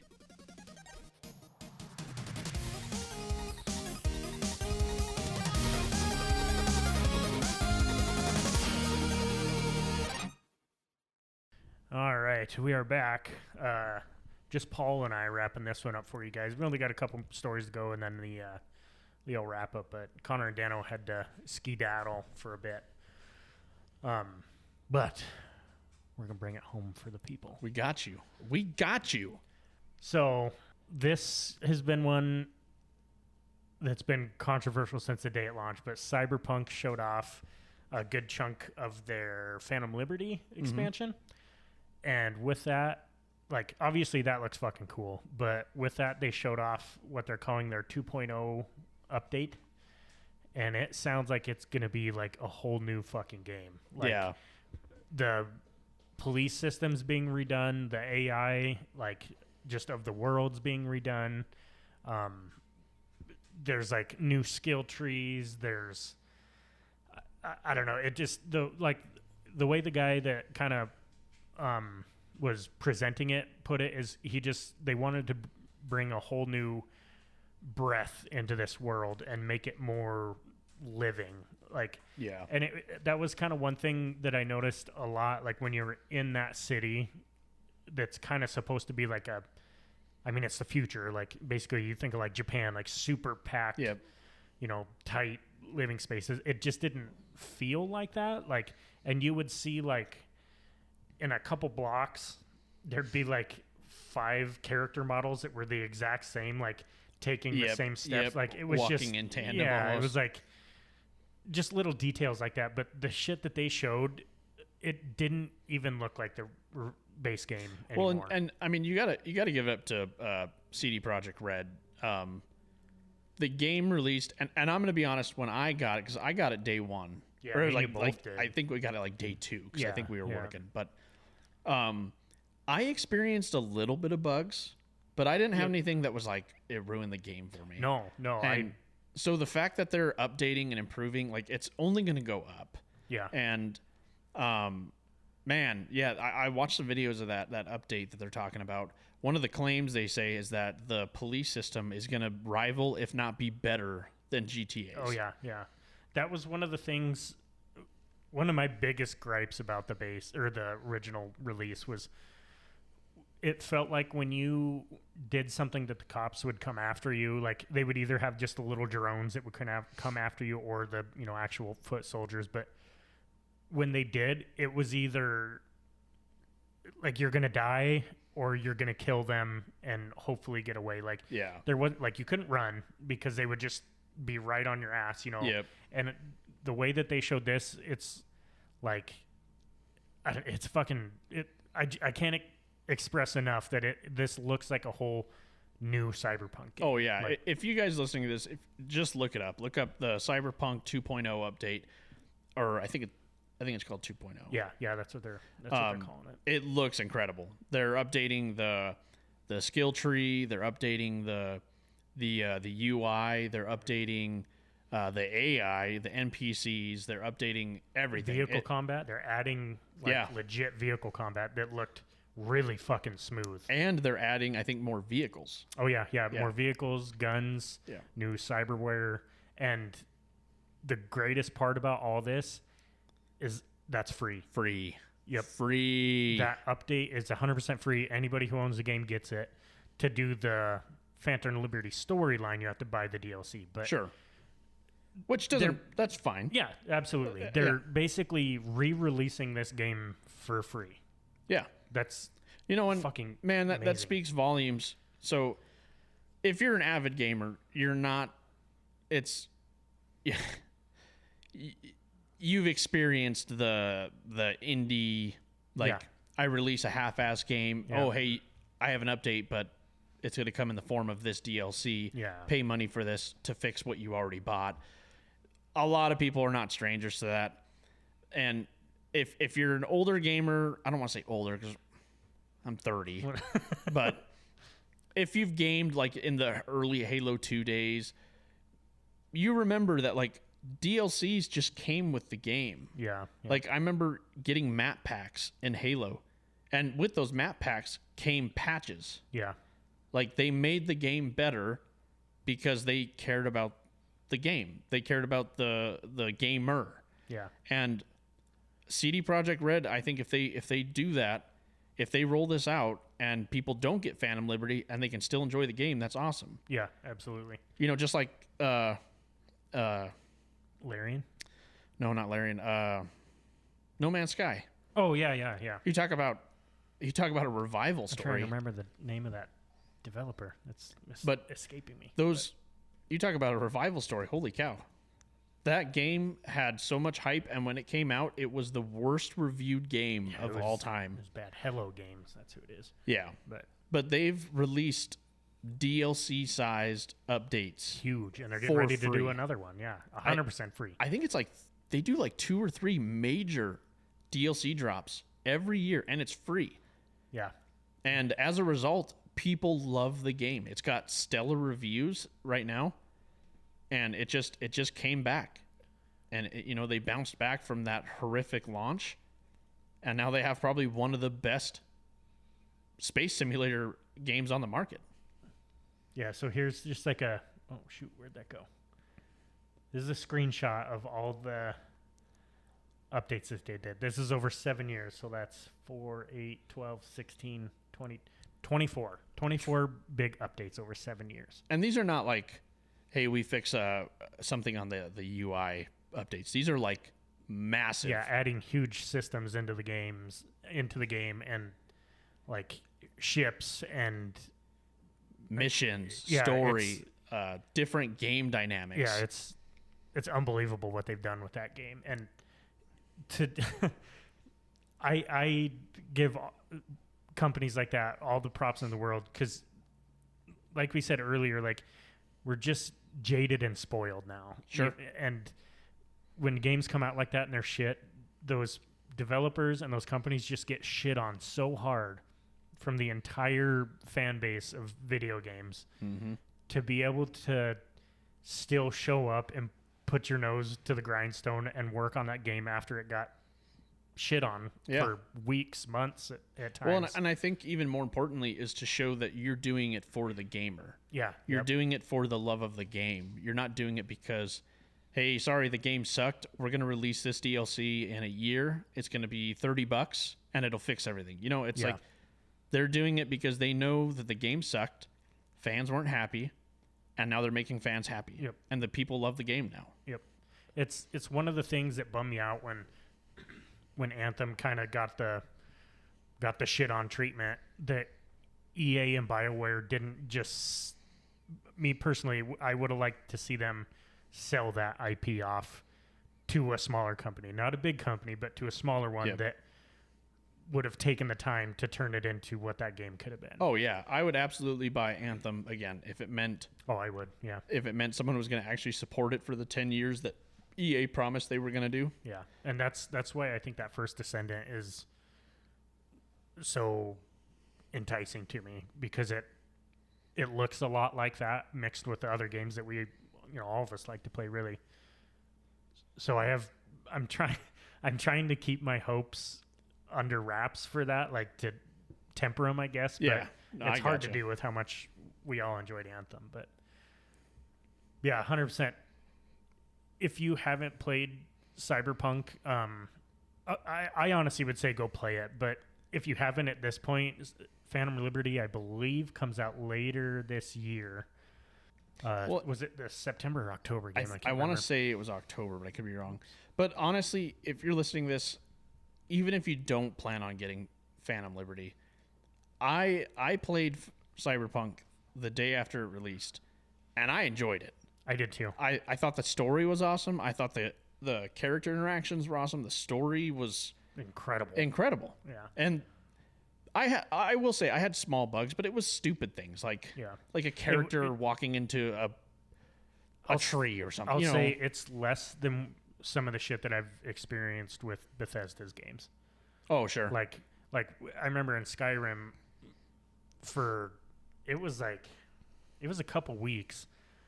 Every time I would run into a dragon, they would just like fucking glitch all over the place. Like they'd go into the ground, they'd be flying like upside down. Oh, and really? I was just like, well, this is like it's supposed to be the most epic part of this game, and it's fucking ruined. and it kills it for you. Yeah. Like I never had anything like that with Cyberpunk. Yeah, ever. same. So yeah, I would 100% say go play it now. Because even at the time when we bought it, I know neither one of us had like powerhouse PCs at the time. No. I was running my 1080 that was like 9 years old at the time, I think, or however fucking old it was. And I think you were still on your fucking frying pan. Yeah, my GPU. Yeah, my Radeon Vega 64. Yeah, that thing ran at like 600 degrees roughly. I had it at 98 degrees Celsius. It was so hot bad. that, but it wouldn't just do it on Cyberpunk though. It would do that. Everything. It would do it on anything. Yeah. And I looked it up and it said people were saying they just run hot, but it would run so hot that I'd put my hand on the glass of the case and it was hot. I was like, ugh. Which is fine if it runs hot, but that's making everything else run Exactly. hotter. But yeah. Well, we don't need to get into that, but I had a lot of fun on Cyberpunk. I think I only got about 25, maybe 30 hours into it. Yeah. And then something else came out and I jumped on another game. But yeah, I don't remember what it was. But I beat it and it's fucking phenomenal. The end, I mean, you have a bunch of different endings you can get, but the ending that I got was like one of the few games that I actually sit and watch the credits, because it was kind of like playing out the end of the cutscene throughout the credits. Oh, okay. But yeah, it was because usually I'll beat a game and I just go walk away for the credits because there's usually something after. Sure. But yeah, I sat and watched all that when it was cool. Plus, Pan Am. Yeah, she's hot as fuck. Yeah. Mama Joe. Yeah, everybody go check that one out. The next one was Alan Wake 2. Yeah. I never got to play the first one. It's always been super intriguing. It's different. I played Alan Wake, the first one, on 360, and from what I remember of it, it was very suspenseful. Right. And I did enjoy it as a kid. To be honest with you, I don't remember much from it, like narratively, but I do remember it being a game where, as I was playing it, like I was kind of edged forward, like in suspense most of the time. So what I'd like to do is when the second one drops, I would really like to go back and play the first one, like start to finish. Yeah, I kind of think I will probably do the same. They did that big DLC for it. It was like American Nightmare. I think it was pretty sizable addition to it, but I remember when the game came out, when the first one came out, the memes that went around of like, he's like, the flashlight was kind of your weapon, but it was like, sees an enemy, shines flashlight harder. Yeah. But it just kind of made me laugh. But I know the story of that game was kind of what everybody ranted and raved about. Yeah. So obviously right up your and I's alley with the story or heavy story games. So first one's only $15 on Steam. So with Black Friday coming around and the Steam winter sale, I bet that goes on a pretty steep sale with the second one coming out as well. So even at $15, I still might pick it up when the second one drops, because I don't want to jump into the second one without really having played the first one much. But the big thing that they showed on the second one at Gamescom was that they're gonna tie in like live action scenes with it. So like basically like a full acted out movie blended into the game cutscenes, which I know games have done before, but I'm trying to remember like the last one that did it, I think was that I keep wanting to say Quantum Leap, but that was old TV. Quantum Flux. Quantum Break. Or Quantum Break, yeah. They kind of did it, if I remember right, and it wasn't great. Yeah. And I can't think of a game that has done it well either. I mean, I know this probably doesn't count, but I know some of the World War II Call of Duty games, they had like cut scenes. Yeah, and it was like footage from. So I guess that doesn't really count. Yeah, and the only thing that puts me off on it is I think it's hard for a video game director to direct like a live action movie. You know what I mean? Because they're just such vastly different mediums. Well, and then you're kind of making the transition from like, because I think one thing your brain kind of just agrees on when you're playing a game is that you understand you're playing a game. And so like when you're watching a cutscene in a game, like your brain's already adapted to it. Right. And so for it to jump to a live action, and I mean, maybe they knocked it out of the park. I don't know, but yeah, it'll be interesting. Yeah. I think a game like this is a good one to do it on though. Like, you know, the real heavy story. So you're, like you say, you're not as invested in being a video game. And it is fantasy, but it's a little more grounded, I guess. I guess you'd say. So, this could be the one. Yeah, it's not like space monsters flying through and crazy graphics, and it could be something. It's gonna have a lot of CG stuff already, you know. Sure. So I could see them blending that back in pretty well. Yeah, but I'm curious to see what it turns into. That was kind of why I scribbled that one down. But that's kind of the big stuff for Gamescom that I wrote down. So right at the beginning of that, did you watch it at all? I did. I just saw highlights on TikTok. So right at the beginning of it, there was two guys that raided the stage, and all they said was, Bill Clinton wants to know about Grand Theft Auto 6. And all it is I think there's a streamer that has something to do with his name and Bill Clinton, and he has been asking about GTA, whatever. But the way Jeff Cayley handled it, he was just kind of like, all right, guys, like, because the kid was trying to get in his mic and he just kind of pushed him away. And he was like, it's so disappointing to see people act like this at a show that is dedicated to the things that we love. Like, for you guys to act like that and ruin it for everybody else. He's just like really disappointed, which I think is true. Like, yeah, don't act like a dipshit. Yeah, fucking, you went all the way to Germany, bought tickets for this huge show, and probably got kicked out to go make an ass of yourself. Yep. Like, congrats, Yep. all for. I don't know the streamer. I wouldn't shout his fucking name out if I did. Yeah, because if he was at all responsible for him, fuck you. Yeah, no, I agree. That's we all love games. We're all passionate about games, but I mean, not to the point where you're just gonna be a dipshit. You know, like I'm just as disappointed in some games as I am happy about other games, but I'm not gonna go on stage and just make a dipshit out of myself. Yeah. But it was just kind of funny the way he handled it. So, which has happened at the Game Awards, the other show that he hosts. Excuse me, but I can't remember what the other. Something happened during like. Is it the God of War thing? No, it was during. I think I can't remember the From Software guy's name, Hidetaki Miyazaki or something like that. Okay, I can't remember, but during his Game of the Year award speech, somebody raided the stage. Which, you want to talk about being a disrespectful little fuckhead? That's pretty bad. I didn't see that one. Yeah, I can't remember what it was, but it was. I mean, well, and that's the thing now is everyone wants to do something that's going to get them viral. Yeah, that's all they want. Like, no one has any respect for anybody or anything. Yeah, it's just like, let the guy talk. Yeah, let the guy sit there and enjoy his well-deserved prize. Well, that was like like you brought up the God of War thing when that guy talked for like 30 minutes. Years. Like, did it suck? Yeah, like not a lot of people enjoyed it, but it was this fucking moment. Yeah, it was his moment. A little long-winded, but it was his moment. But yeah, kind of just fucking stupid thing that happened. But jumping into new releases, I only pulled up 3. There wasn't a whole lot that like interested us, and one of these is like only for me. But we've talked. Excuse me.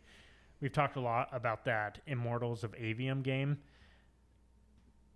Before the show, you and I were kind of talking, and you had said that it got like meh releases kind of shitty, and I didn't even realize that because I watched like a bunch of YouTubers talk about it, and a lot of them were really high on it. They really liked it.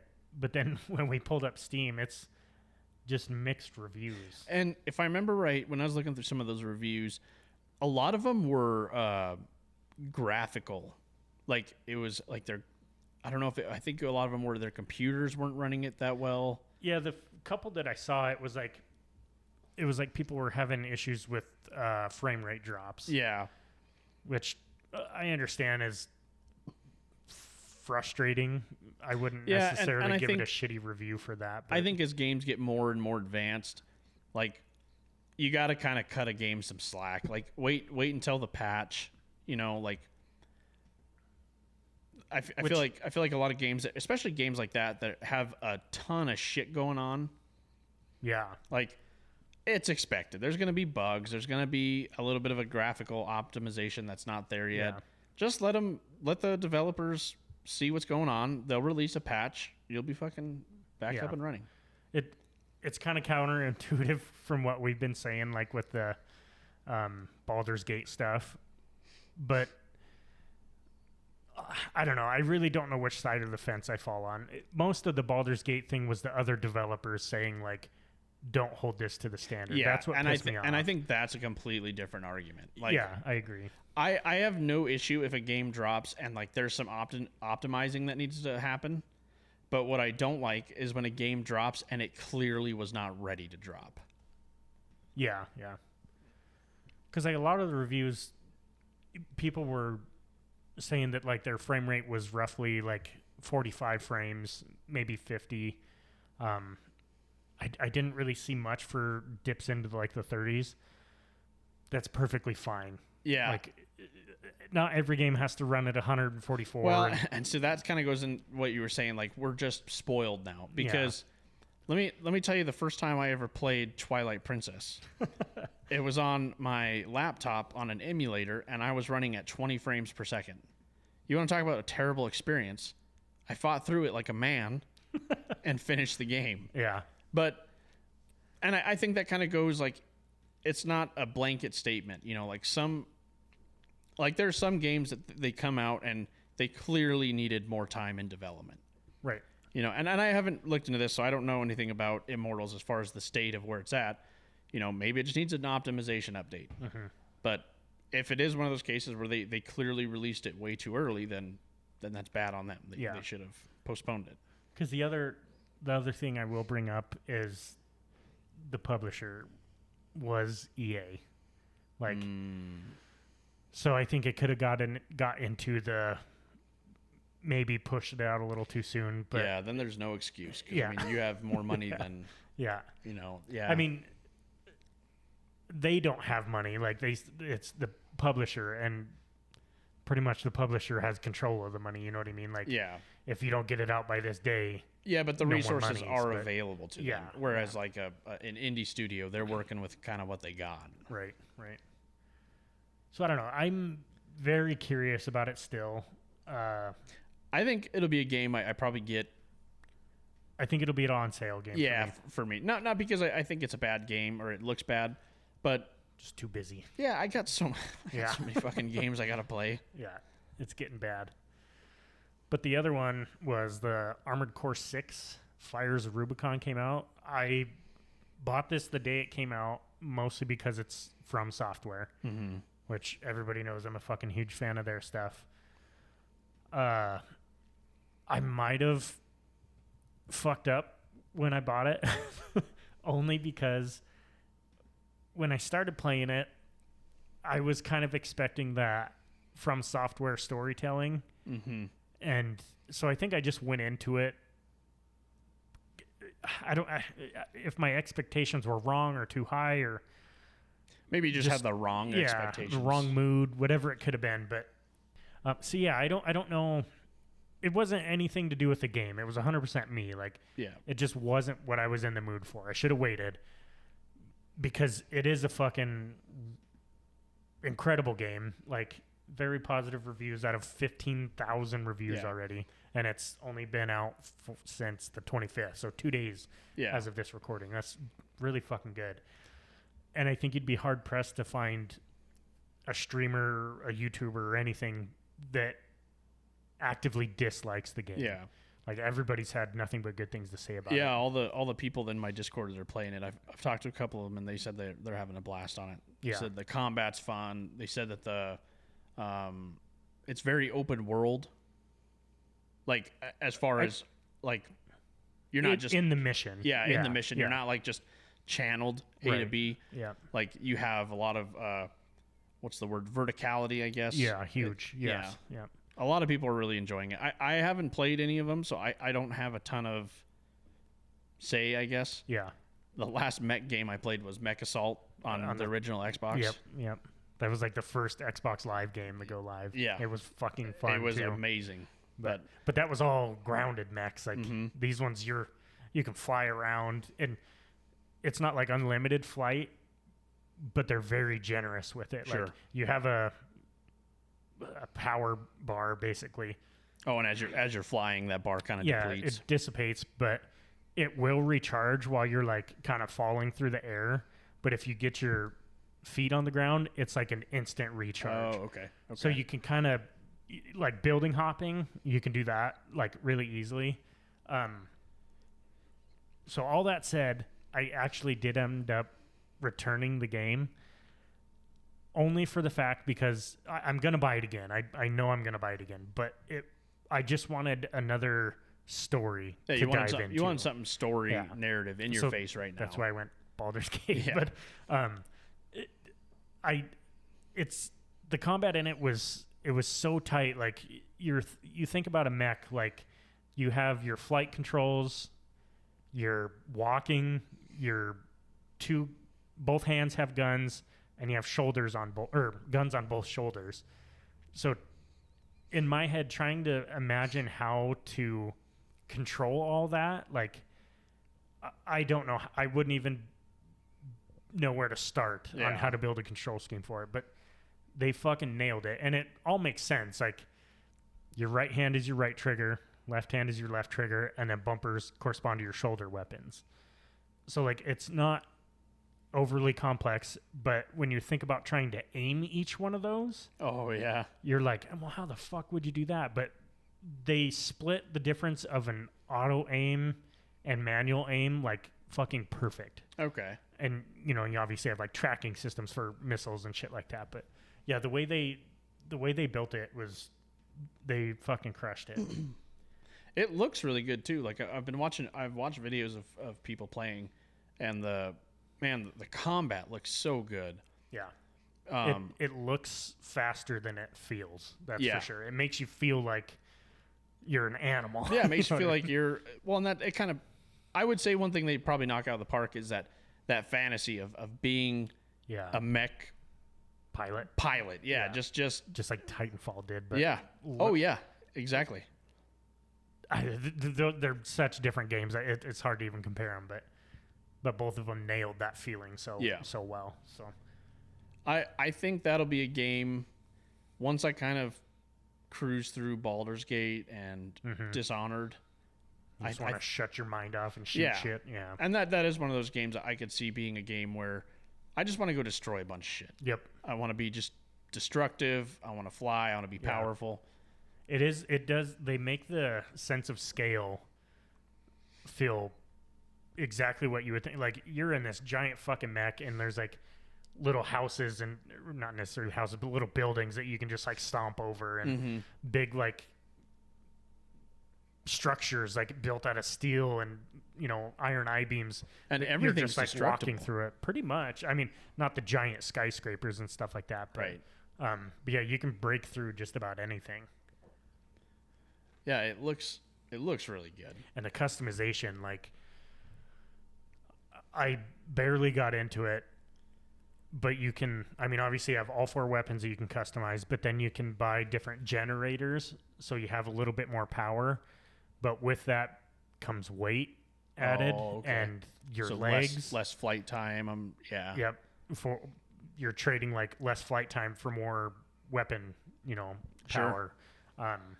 Your legs factor into all that. Like lighter legs, you can move a little more nimble.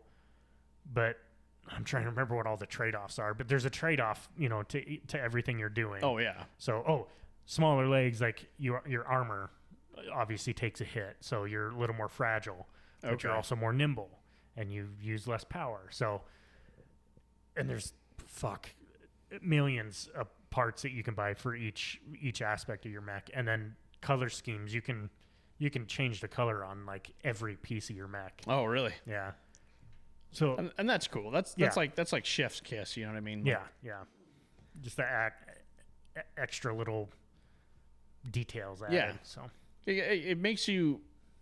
It lets you absorb more into the game. You know. Yep. It's one thing to be a powerful mech, but it's another thing to be your own. Yeah, it's your mech. Right.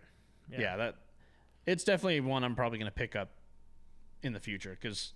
Yeah, I'll get it again. We have a little screen up right now. We're kind of just watching some gameplay as we're talking about it, and man, the combat just looks so fun. And it's smooth. It's really smooth. Oh yeah, yeah. It looks incredible. Yeah, and seeing like this one, he's only got 3 weapons, both shoulders are full. So he's got a shoulder and then 2 arms. Yeah, yeah. But yeah, it's 100% recommended. I just wish I would have been. A little more patient. More in the mood for it. But well, that's fine. I mean, you still made out on top. You got a Baldur's Gate. That's true. Yeah. But shit, I think that wraps it up. Give you a little rundown. Started the show off with the Demon Boy. The Demon Boy from the old Anchorage Brewing.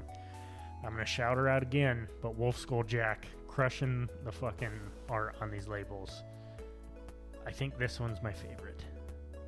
Yeah, it's up there with the other ones from. It's up there with the Mona Lisa for me. Yeah, oh absolutely. Guy would fucking gobble that bitch up.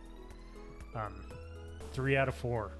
Yeah. Kind of disappointed it didn't get the stamp because I enjoyed that one a lot. Well, and mind you too, that's the beer. Yes. If we were just judging the artwork, they'd be stamps all around. Yeah, it wouldn't even be a close competition for any of the other beers we've tried. Yeah. It's head and shoulders above all of them. Yeah. But, yeah, once again, Wolf Skull Jack and Massive Face, yeah. Check both of them out. 100% worth following them. I have looked actually at their store and thought about buying art books from both of them because it's just so fucking cool. Yeah. So, and I have never found an artist and just fell in love with their shit like I have these two. So yeah. Well, and one thing we didn't mention, the one did artwork for Magic the Gathering. Oh yeah, she did. Wolf Skull Jack, this one. Yeah, she did artwork for the Kaldheim set. Yeah, quite a few cards actually. It was 12 or 15. So yeah, she's very, very good at what she does. Which Kaldheim probably has some of my favorite art in Magic. By far, yeah. There's only 2 or 3 sets that I think compare to it. Yeah, I don't even know what else would come close for me. I like the Kaladesh stuff, but I would say probably the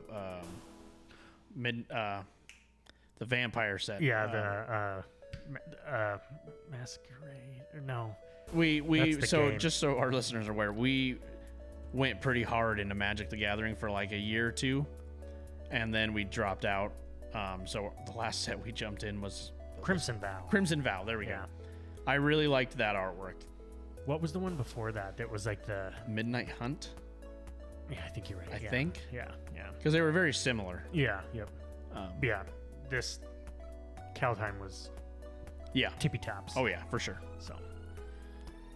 I don't know. I think one of these days we've kind of teased it, but if anyone does like Magic the Gathering out there, Connor, Paul, Dano, and I drew a little bit less, but he just doesn't have time like we do. We've kind of tossed around the idea of doing a Instagram live stream of us bullshitting about video games, playing a couple rounds of Magic. So yeah, let us know if you guys would be interested in that too. I mean, we'll do it anyway. Yeah, I was gonna say we're gonna do it anyways, whether you guys watch or not. We're doing it. But if you are interested, we'll definitely try to get a time that works out best for as many viewers as possible. So. Yeah, for sure. Yeah, the Demon Boy, 3 out of 4. It was so close. We talked a little bit about Baldur's Gate, mostly just because I got to finally pick it up and dive into it, and cannot recommend that one enough. Mm-hmm. And honestly, if you like it, go check out their other IP, I guess, but the what's it called? Divinity, yeah, Original Sin. I only played the second one. I know Nate, a buddy of mine, played the first one, and he said it's just as good, but those guys are fucking talented. Yeah, they make good content for sure. After that, the last beer recommended by Mr. Ty Wilson was Comfort, also by Anchorage Brewing Company, their porter, and I think after one sip, all four of us stamped the shit out of that one. That's probably one of the better beers I've had this year. Yeah, I'm trying to think of one that would have come above it for me. So the only one I think I might like better than that is the Left Hand Brewing's. Well, I'm talking about that we've done on the show. Oh, I see. Okay. Yeah. Because I know you said the chocolate milk. Yeah, was the pretty chocolate fucking milk high for you. The chocolate milk was up there. That's probably a close second for me. Yeah, this one's good. And I don't really drink a lot of porters. Like, no. It's probably one of the last ones that I'll order, like out for dinner, just out at a brewery or something. But and usually it's one that I know. Right. Like if I see Left Hand, don't want to risk it. If I see Left Hand Brewing's porter out, I'll get it every time. Yeah. Yeah, I think it sold us all on a Alaska trip tomorrow. Yep. We will see you guys next month. We're all going to Alaska. Yeah, so 4 out of 4 on that guy. No questions asked on that one. Also, another art by Wolf Skull Jack. So we'll post pictures of all of them. I think we've got all 5 of them, or excuse me, 5 of them, 4 of them that we done. So we'll give them all a little lineup and get a post on the old Instagrams. Yeah. After that, we went into the Gamescom news. A whole slew of trailers shown off there. Go check out the show. I actually think they did a really good job with it. So, with the absence of E3, kind of last video game centered convention. So, and it's like a week long. Oh shit! So, actually, I think today was the last day for it. Oh, so, okay. It's mostly just the show floor stuff. I'd like to go to one, like in person one day. Yeah, I would love to go to PAX mostly because it's in the States, but that one I think would be a. Oh, where do they hold it at? Germany. Oh my god. Which I would like to go see Germany, but yeah, that'd be an expensive trip. Yeah, we talked a little bit about Charles Martinet. No more Mario. Yeah. Sad day for me. Sad day for everybody. Yeah. He'll still be involved, but they're also re-releasing the Atari 2600. I wouldn't have ever guessed that would ever happen, but no. It is cool. Yeah, that wrapped up the news and wrapped up the show. So I hope Paul and I didn't butcher the home stretch for you guys there. Y'all motherfuckers better still be listening. We're probably a little long-winded, but Paul and I all of us are extremely passionate about video games, but we just want to thank everybody for listening. We went on a real weird stretch of missing all of June, losing episodes like crazy. Yeah. For you guys to still stick around means the world to us, so thank you. But I think that about recaps the show. I'm getting antsy. We have one BBGR cup left. One left. One last one. And you want one of these cups. Get your fucking fingers on them. They're good. Beer tastes better out of them. Scientifically proven. Yeah. I've heard that. Yeah. So, get your hands on those. You can email us a beer recommendation at bbrosgr@gmail.com. You can also get a hold of us on the Instagram, which is at the BBGR. Those are kind of the two best ways. If you do know it, I know I've kind of said I want somebody that doesn't know us to get a hold of this last cup, which I think would be cool. I think we might have an extra one or two maybe if that does happen afterwards. But that doesn't mean if you know us, you can't claim it. Right. 100%. If you have a beer and some questions, whatever, get your hands on them. But it'd just be nice to it'd be cool, yeah. Know that we're not just getting mainly feedback from our family and friends, from mom and dad. Yeah. Yeah, I think that's all we had for you. Once again, thank you guys all for listening. Get your hands on that cup. Get her in the mold. Thank you.